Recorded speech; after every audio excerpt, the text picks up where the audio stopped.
Our third speaker this evening is Ethan Azad. He is FCNL's new program assistant on Middle East policy.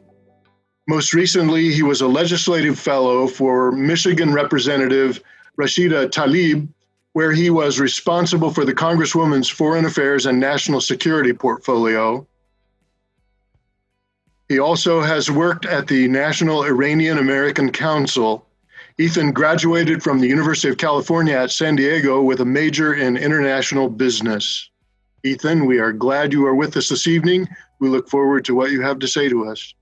I want to start by saying that I'm very happy to be here and grateful for your time and attention. If just over a year ago, you told me I would be speaking to an audience of Quakers about lobbying and advocacy, I would have thought that you're recollecting a strange dream you must have had.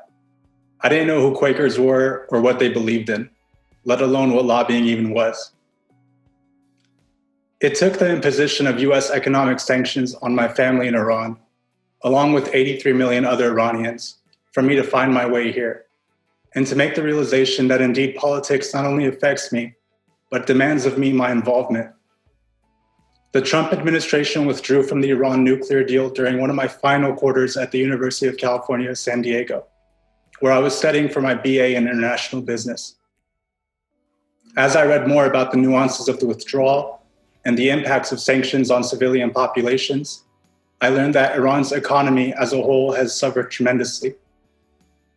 It caused millions of people to lose their life savings, increased the prices of consumer goods, and closed opportunities for engagement with the rest of the world. While this was happening, certain factions in Iran's government started feeling vindicated in their years of anti-American rhetoric. By the end of my bachelor's program, my plans of working as an accountant in the private sector with a business degree quickly faded away. I did my research and found one organization that was advocating against these sanctions, the National Iranian American Council, or NIAC. Given NIAC's advocacy for diplomacy, I wanted to support them and be part of the larger conversation in US-Iran policy, which I, by this point, believe to be profoundly misguided, if not outright criminally negligent. NIAC eventually posted an opportunity for a Congressional Fellowship, something they offered to provide young Iranian Americans an introduction to policymaking. I applied during my internship, and a month or two after that, learned that I was accepted for the position and would be working in the office of Congresswoman Rashida Tlaib.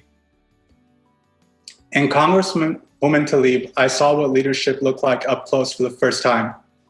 I have never seen someone fight so hard and be so committed to the members of her community. Representative Tlaib always wanted to know how a certain issue or a topic is affecting her district. For her committee hearings, she would make sure staffers connect the hearing issue with the problems in her district and the problems that the constituents face. Representing the nation's third poorest district, many of Representative Tlaib's constituents have conveyed to her that they feel abandoned by their government. She made sure that their voices were heard in not only nearly every committee hearing, but also to anything else she did as a congresswoman. For her, constituents truly are at the center of her motivation.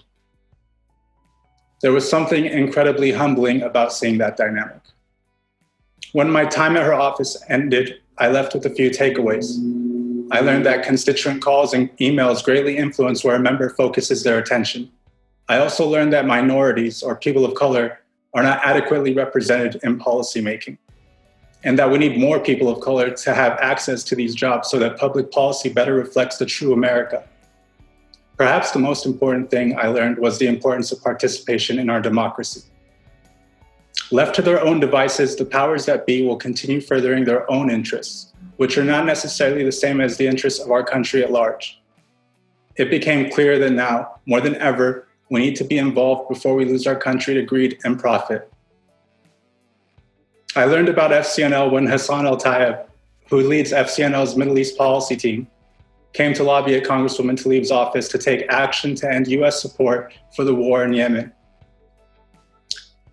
FCNL was the only organization that lobbied, at least my office during that time, that I know of, on what the UN calls the world's worst humanitarian crisis. I was grateful that they were working on this and drawing attention to this issue. I'm also grateful that towards the end of my fellowship, I was invited to apply for FCNL's Young Fellows program, where I work with the same person who lobbied the office I was working for many months ago, now on the same issue. At FCNL, I've met some of the most wonderful people, all dedicated to peace, justice, equality, and a better world.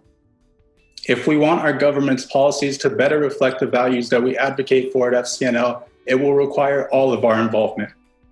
Having seen how government works from both the inside and the outside, I know your voices can be the driving force for change. We must use these voices to demand for a better world. People are counting on us and we don't even know it. Thank you for your time and for advocating for a better world.